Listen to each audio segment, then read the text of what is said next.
welcome back. Now, in today's tutorial, we're going to be talking about the count if function. Now, what does a count if do? Now, count if basically counts the number of cells in a range that meets a certain criteria.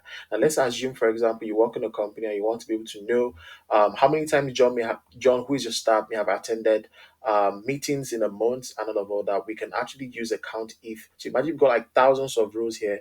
You don't want to start counting one, two, three, and all that. You can use a count if to be able to get that done. Now, this is how it's done. So I'm going to start with my equal sign and I'm going to say count if and open the bracket, and I'm going to select the range, and I'm going to also specify the criteria, which is John, and I'm going to say specify John. So when I specify John, I'm going to close the bracket, and once I click enter, it returns that John has appeared in our meetings two times at the end of the month, obviously. So if you want to confirm, you can see this is John here and this is John here. Now, if you also want to feel like, oh, what if maybe how sure am I? Now, if I also change this name to John, you can see that this basically would change to three. And if you count it, this is one, and this is two, and this is three. Now, this is how to use a count if to be able to do various tasks like this. Now, if you enjoyed this video, if you enjoyed this tutorial, please do well to leave a comment.